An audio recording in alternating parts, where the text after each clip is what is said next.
Welcome to Unsubscribe. I'm your host, Avani Jain. In this podcast, I'm going to show you how to intentionally opt out of anything that's robbing you of your energy, freedom, joy, and peace of mind. It's time to let it all go, finally, so that you can clear your mental inboxes and make space to subscribe to a life that truly lights your soul. If you're ready, hop in. We are embarking on the transformation of a lifetime. Hello, everyone. Welcome back to the show. I'm so excited to be here for yet another episode with all of you. It has been so much fun, such a joy, in fact, to talk with all of you and hear what's been feeling good as you're listening to the podcast episodes that have been coming out. I'm just so grateful that you're here listening in, that we get to be here in this space and talk about things that are important to us, things that we feel are at the top of mind. And I've been getting more and more ideas with each conversation in Instagram DMs, coffee chats, just day-to-day chats I've been having with friends and all of you. So thank you for your ideas, for your thoughts. We're going to be going so many amazing places together. But let's talk about today's topic, because I'm so psyched for it. We're going to be talking about the unsubscribe practice. This is something I have been developing over the last few weeks because I realized unsubscribing to something can be really simple and straightforward and a switch in your mind sometimes. And other times it's not. Other times it requires more time, more effort, more thinking. And in order to make that shift from subscribing to something and then deciding that is not a belief we want anymore, there is a little bit of work that goes into that. And I wanted to find a way to make that work simpler and make that work something that we could do together over and over again as we create the life we really want to live and create the beliefs we really want to install in our minds. The mind is so powerful. So that is what this practice is all about. I'm going to be walking through it with you today. I'm going to be sharing an example, something that I'm unsubscribing to today, giving you some other ideas of things you could be working on with this practice. The best part about this practice, there are many good parts about this practice. One of the best parts is it's a Notion template and it's free. It's something you can grab, duplicate into your Notion account and use anytime you want. You can do it on your phone, you can do it on your computer, you can do it on your iPad. If you don't like journaling on the computer and you want to do it with a physical journal, you can do it that way too. And so it is a framework that you can use in whatever way feels right for you. I'm so excited about this. So the practice, first of all, if you want to grab it right now and walk through it while I'm talking about it today, you can grab it at avanimariala.com/unsubscribe and download it there. All you have to do is put your name and email in and I'll send it right over to you. So if you go do that and come back here, it'll make sense as I'm walking through this with you. And you can always go grab it later as well. It'll be linked in the show notes. So the unsubscribe practice, I have a little video that I put in there for you on how I recommend using it. But I want to talk a little bit, I want to get a little bit deeper with you on all of it today. It's going to be really fun because I'm going to be walking through an example and kind of doing this live with you. I've written out some of the pieces already, so I'll be walking you through the process of how we can unsubscribe. It doesn't have to be guesswork. It doesn't have to be a question mark or mystical. We can have predictable ways to unsubscribe to things that no longer serve us, to stories, beliefs, and programs that we want to eject from our minds. It can be something that you can do intentionally, which is so cool. And like I said earlier, sometimes the work for unsubscribing to something is a simple decision. I've seen people do this where they have shifted from one way of being to another instantly. And there are times when it's going to take even longer. Either way, you can use this practice. You can make it a 20-minute practice that goes through really quickly, and you can make it a 2-hour practice if that's what it requires. And it can be something you can come back to again and again. This practice is to be used when you're rewiring an old belief, when you're stepping into a new way of being. Let's say there's a set of beliefs that the current version of you has, and you know they are not serving you anymore, and you want to be you 2.0. Okay, wonderful. Let's use this and step into that version of ourselves. Maybe you've noticed some negative dialogue or found patterns that don't feel good. Maybe you're finding it difficult to find peace, joy, space, or energy in your life. All of these things are reasons to pull out the practice and work through it. Maybe you do it once, maybe you do it more than once. Maybe you do it every day for a week, or maybe you just make it part of your daily practice for a while. It really depends on what feels right to you. I recommend doing this when you find yourself in like a really soupy state of mind. So when I say soupy, it's that state of mind where you've done something or you haven't yet done something and your brain is just present. You might feel like this after you wake up in the morning, after a meditation session, maybe after a long walk outside in nature, or after a workout. For me, when I have finished a workout, that's when I feel the most creative. That's when I'm able to access the magic of my subconscious mind so easily and effortlessly. That's why I record podcasts after I work out, because it's the best energy. And so that soupy state is magic. And I recommend utilizing it in a really positive way, intentional way. And that's when you should be doing this journaling practice, because it allows your monkey brain to get out of the way, the anxiety, the fears, the concerns, the worries to get out of the way, and answers can bubble up quickly and easily and effortlessly. And that is what I recommend when you're wanting to use this practice, to optimize it for the best results based on when you're utilizing it. And like I said, you can use it in different form factors, whatever feels right to you, on the computer, on your iPad, on your physical journal. Any way you do this can be potent, can be powerful. So at the bottom of the first page, there is a little table. Here you can find the template that I've made. This is something you can duplicate and use as many times as you want. You can put different tags on it if you're trying to work on social, on relationships, on work, on personal development, whatever it might be. Today, I'm going to be walking you through a personal development item for me. So I'll be sharing you what has been sticky for me in this program that I'm trying to unsubscribe to, and walking you through how I'm going to utilize this, unsubscribe to it, and make the change and do something about it today. That's one of the biggest keys. Is we do this practice and then sometimes it takes time to kick in, yes, but maybe there is something we can do about it today. I believe there always is. There's something small we can pick out of the practice, pick out of the realization, and apply in our lives today. When we apply something, we're taking action as if we are that person we want to be that has unsubscribed to whatever that thing is. And so that's why I think it's really valuable. And I'll walk you through the whole process so you can see that come together at the end. So like I said, you take this little template, you duplicate it, and then we'll go through the 4 different sections. Section number 1 is pinpointing the program. What is the program we're wanting to rewrite? Section number 2, diving in deeper to the program. This is probably the hardest part. Section number 3, scripting your new program. I think this is the most fun part. And the last section is what's next. So what do we do from here? So let's go back to the first one, pinpointing the program.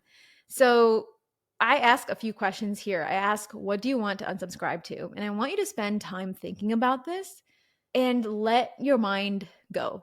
Just write, see where it takes you.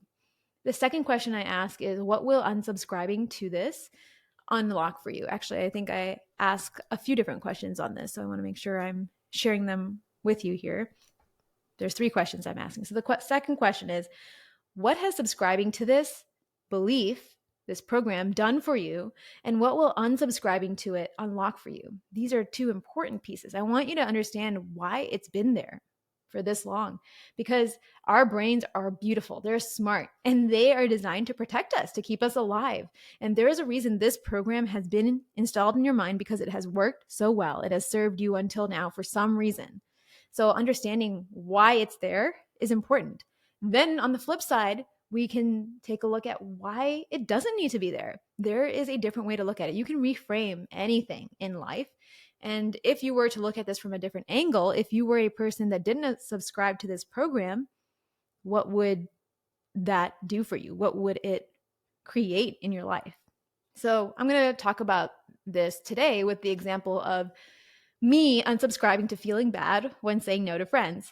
As a retired people pleaser, this is something I am working on constantly, and I have gotten so much better at this. I'm very grateful that saying no with grace is something I get to practice, and I have amazing friends that allow me to practice this with them. 99.9% of the time, it's received so well. But that 0.01 or 0.1% of the time is what my brain is scared of. So let's talk about that. For me, if someone asks me to hang out, if someone asks to do something, go on a trip, go to coffee, go to dinner, go to an event, and it doesn't work for me, maybe the timing doesn't work out, maybe I'm not available, maybe I'm out of town, or it's just not something that feels in alignment, and I need to say no because of those things, that's when it starts to get hard, especially that last part. If it's just not something I want to do, I feel like doing for some reason or another, but I don't have a like, hey, I'm busy with work excuse or I'm traveling excuse, because those are hard to combat. If it's a just because excuse, or for me, it feels like a just because excuse, like I'm tired, I don't have the bandwidth, that to my brain doesn't feel good enough. And that's when I start to feel bad. Sometimes I just feel bad anyway. So again, this is a story, a program in my mind, feeling bad about saying no, that I am really working on. It's not only friends, it's even people that I work with, that I employ, people in my family, people around me. It's something that I really want to release. So let's talk about what has subscribing to this belief done for me. When I have subscribed to feeling bad about saying no, the interesting thing is it often will drive me to say yes. It'll drive me to do something that I don't want to do. But at least my brain thinks it has done everything it can to preserve that relationship and to feel like I'm part of that friendship, that group, that relationship. And I don't feel like I'm being othered, and therefore I will survive because I'm part of the tribe, which, our brain thinks in that early mammalian ways. And we are originally a tribal culture, or from tribal societies. And that's how our brain thinks. If you are cast out of the tribe, you're going to die, basically. And so subscribing to this belief allows me, or at least my brain thinks, it allows me to not die. It keeps me alive. And that's why it has worked so well. It has maintained some friendships, and maybe having those friendships or being part of those groups has given me opportunities that have been really wonderful. Maybe being part of those experiences or moments has given me something I never would have been there for or experienced and learned from. So I've gained some things from subscribing to this belief. But what will unsubscribing to this belief do for me? If I let go of saying no when I actually don't feel like it, I will be able to create peace of mind. I will be able to finally not do things that I don't want to do, which is something I'm really, really focusing on. Actually, at the end of 2023, I made a commitment to myself to say no to anything I did not want to do. And it was definitely a challenge. I mean, I should do this my entire life, right? But like I said, a retired people pleaser, I'm working on this actively. And so imagine if I only did things I really wanted to do, or created a result that I really wanted, a goal that I was really wanting that outcome of. That would be incredible. And I get to make space for those priorities. I get to actually align my actions with my priorities by saying no to friends in moments, to events, to things that don't align. I get to make space for me, for my family, for my business, for my podcast, my priorities. It allows me to feel spacious. It allows me to actually have room for creative energy to come up and to be able to think and access new ideas, which in this season is very, very important to me. And it allows me to feel abundant. If I'm able to say no, my brain realizes that I'm going to be asked to hang out again, and it feels safe in saying no. That's the person I'm going to be unlocking. That person that feels safe in saying no, that feels safe in taking care of her boundaries and taking care of herself, because it's not going to serve her and the other person if she says yes and doesn't actually want to do it. It's not a clean desire. And that's important.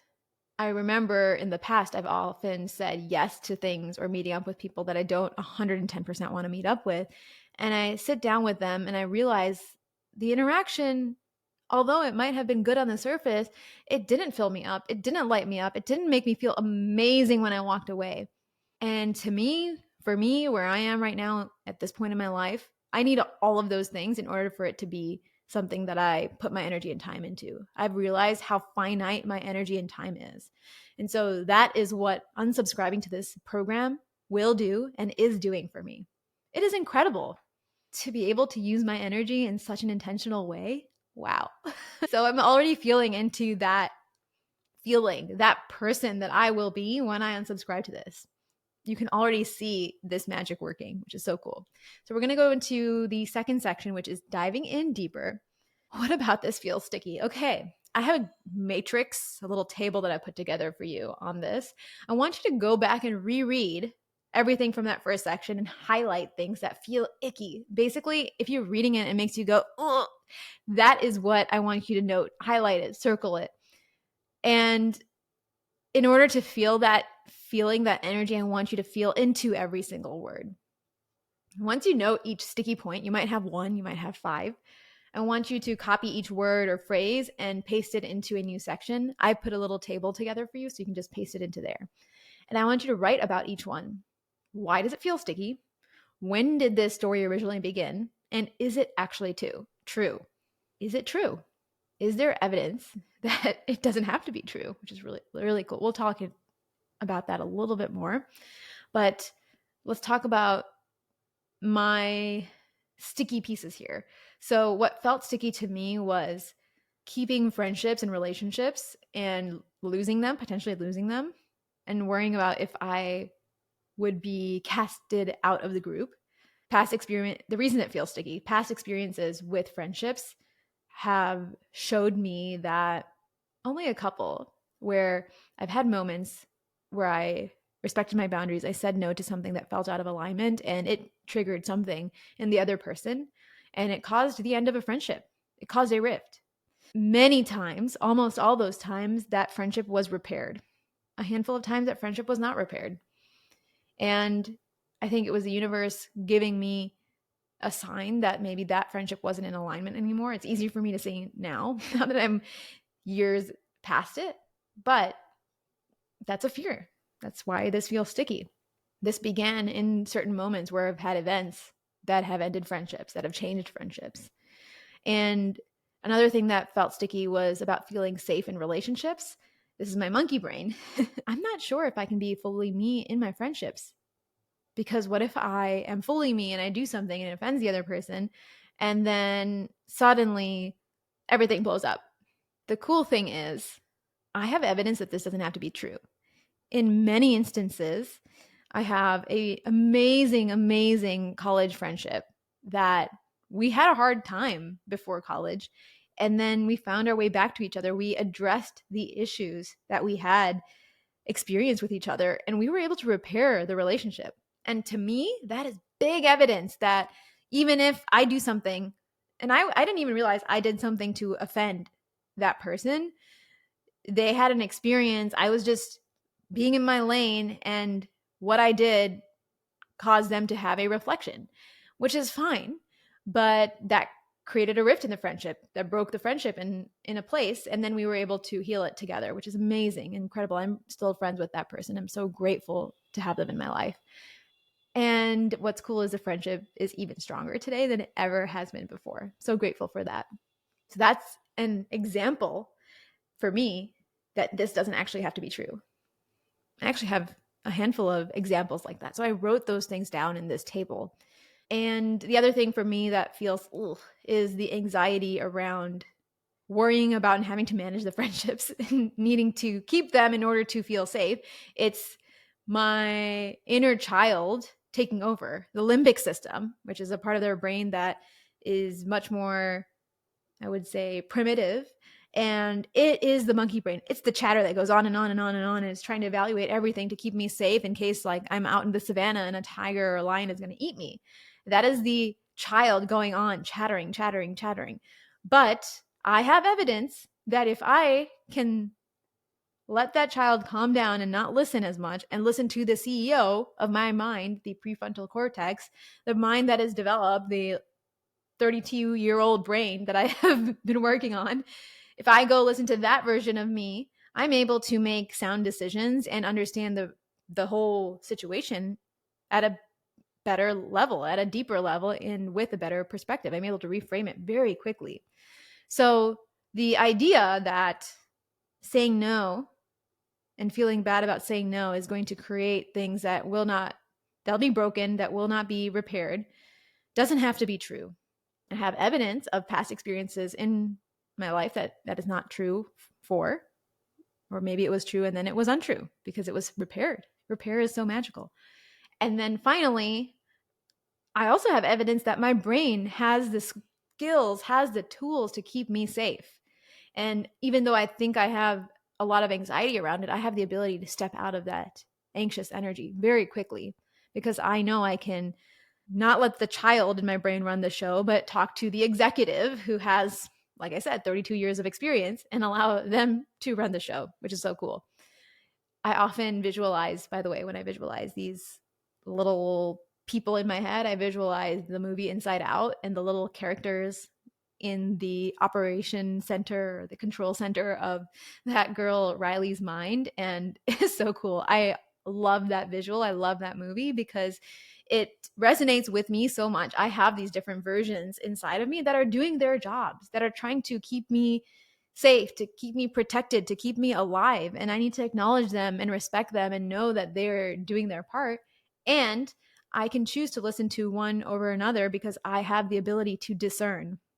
So this is a really powerful piece to understand for myself, and I hope for you too, because it allows me to understand my brain a little bit better.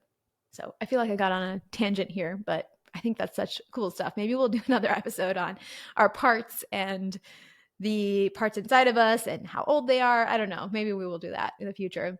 So I call these totems the things that are pieces of evidence. It's like little clues that the thing that my program has been thinking and running and operating, the scripts that this program in my mind has been using for decades, it thinks it's true, but it's actually not, because I have all these other pieces of evidence that say, hey, this is not true because of this experience 1, experience 2. My friends say no to me lovingly and I still love them. My husband often says no to me because he wants to do X over Y. I love him. The times I've said no to others and it's no big deal. In fact, it was better for the other person. I have so many little totems, so many little pieces of evidence. So I'm collecting these. So I'll fill out this table, and you can fill out this table too for part 2, diving in deeper. And this energy is already starting to shift. I'm seeing that I've been subscribing to this thing. It's just kind of silly, right? So we're going to go into part 3 now, scripting the new program. What do you actually want to subscribe to? I love this part. I think it's so much fun to let my mind go and just write and write and write, because once we get to push the gunk out of the way, our minds become so expansive. I feel like that's often my mind's default state. It's just really crowded and clouded by everything else. And so when I get to clear that out, suddenly the reality that my mind wants to create is unstuck and it flows, and it's just so beautiful. So for me, what did I write out for this one? Okay, so the questions that come up here are, if there was one thing that this new version of you does that stands out to you, what would that one thing be? And how can you implement that one thing today? Like I said earlier, we've done all this work. We found evidence. And now we know there's a new way of being. We've written that new way of being out. We have felt it. We feel excited about that. So I'll often spend 5 to 10 minutes writing this new way of being. And then I'll ask myself, what is one thing I can do today? So for me, this new way of being, I say no with love and with grace. I am able to lean into the truth and say, hey, this is a really busy season for me because of X and Y reason, if that's the case, or I'm traveling a lot, or I'm just really needing space in my life right now, whatever that might be, and I'm able to communicate that. And when I'm able to do that, I feel confident in myself. I feel good that I'm respecting the priorities in my life, and I'm proud of myself. And I know that I'm creating more good days, days that feel good, days that feel abundant and expansive. And these little decisions about me saying yes or no today will impact my weeks to come, because that's when I'm subscribing to events or hangouts or moments that maybe I will later feel like, oh, I'm not sure if I want to do this. So I want to make sure that is out of the way. And when I say yes, it is a full body, resounding yes. I'm so excited to do this. I can't wait to see you. That's the energy I want to say yes in. And that's my new way of being. So if there's one thing I can implement today, what would that one thing be? I think it's that last piece, honestly. I say no with love. And I actually have a lot of scripts that I've written out. I have it on my phone in my notes for when I need to say no to something. How can I say no? I literally have a saying no doc in my notes app in my phone. And I have really wonderful templates I can copy and paste in text messages to fill them out. So saying no doesn't have to be hard because I have a template. I don't have to think twice about it. And leaning into the truth feels really good. But the one thing that I want to focus on moving forward and out of this practice is when I say yes to something, it feels like a full body yes. Like I feel so excited when I say yes to it. When I see that event on my calendar, I feel the energy going up and I feel so invigorated and I look forward to it. That is my, I guess, litmus test for if I want to say yes to something. And that's the one thing I'm going to focus on for today and moving forward. That is my marching order. So that's the one thing I'm going to be focusing on is saying yes and making sure it feels like a full body yes. Because if it doesn't, it should be a no. So that is my takeaway. And you can see how powerful picking one thing can be. And your mind knows what to pick. If you feel like you don't know, just step back and ask yourself, if I did know, what would it be? I promise you, your subconscious mind already has these things figured out. We just have to allow them to surface. Our subconscious mind is powerful. It's incredible. It's magnificent. Another episode could be all about the subconscious mind. I love talking about this stuff. So, what's next? This practice can allow you to unsubscribe to programs quickly. And there are times when you can use this once and you can be done and move forward, or you might need to pick it back up a month later or a week later and do the whole practice again with that same program. It is big work, it is deep work, it is powerful and life changing. And doing these practices can be hard and it can create shifts in yourself and that could impact others. So proceed with caution. I feel like I've said this before, but I really, really think it's important. And I want to stress on how powerful and how life-changing it's going to be in a positive way. You are embarking on the next step to create the life you want. And for that, I'm so excited for you. I'm cheering you on in the biggest way ever. So grab the practice at avanimariala.com/unsubscribe. I'm going to link that in the show notes. I cannot wait to see how it goes for you and what you come out with, what beliefs you come out with, what things you're unsubscribing to. This is big stuff. I'm so excited for you. So let me know if you do this practice.